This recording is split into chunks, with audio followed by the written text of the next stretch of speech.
What if the most powerful force controlling your moods, your attractions, and your biggest life decisions isn't really you?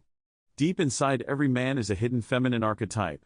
So many men spend their lives running from this part of themselves, and in doing so, they give it complete control. They'll call it bad luck, confusion, or just another heartbreak. But the psychologist Carl Jung would call it something else: anima possession. Section 1. The unseen force in your emotions. Here's a brutal truth. The weak man isn't just the one who can't lift a weight, he's the one who is a slave to his own moods. One minute he feels powerful, decisive, and clear. The next, a wave of anxiety, melancholy, or rage washes over him, and he has no idea why. He finds himself drawn to the same type of partner again and again, chasing a magnetic connection that always ends in the same confusing disappointment. Sound familiar? Why do your relationships seem to follow the same script? Why do you sabotage your own success just when you're on the verge of a breakthrough? These aren't random acts of fate. They are symptoms. Symptoms of an unacknowledged psychological force. This is the unconscious feminine side of a man that Jung called the anima.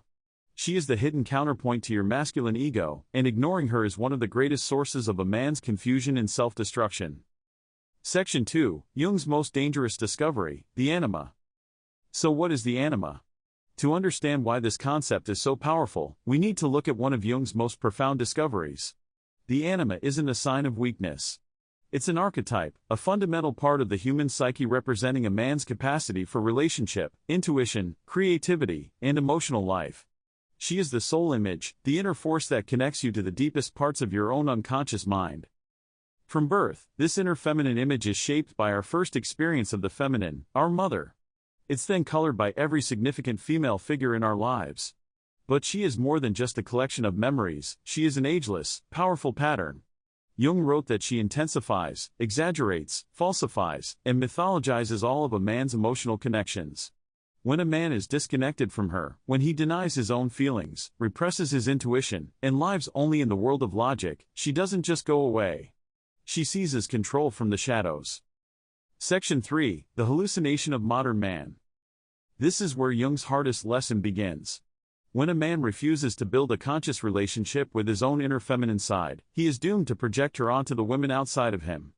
This is the source of so much modern heartbreak. A man doesn't see the woman in front of him for who she truly is, he sees a screen where he plays the movie of his own soul. He idealizes her, puts her on a pedestal, and expects her to be his muse, his savior, the one who will finally make him feel whole. He becomes an addict, not to a substance, but to her approval. He needs her validation to feel alive, her presence to feel complete. Jung called this state anima possession. When a man is possessed by the anima, he becomes moody, reactive, and emotionally unstable because his feelings aren't entirely his own, they belong to this projected image. He is a puppet, and the strings are being pulled by a part of himself he refuses to look at. If you're new here and ready to do the great work of knowing yourself, go ahead and subscribe to the channel. Section 4. The path to integration. The answer isn't to fight this inner presence. You can't kill her. The goal is integration. This is the heroic feat Jung spoke of, the journey to turn and face the feminine within, to listen to her, and to give her a voice in your conscious life. Integration means accepting that feelings aren't weaknesses, they are data. It means developing your intuition alongside your logic. It's about making space for creativity, for soul, and for relationships that aren't based on need, but on genuine connection. This is the work of becoming whole. A man who has integrated his anima is no longer controlled by his moods, he is informed by them. He doesn't project his soul onto others because he has found his soul within himself.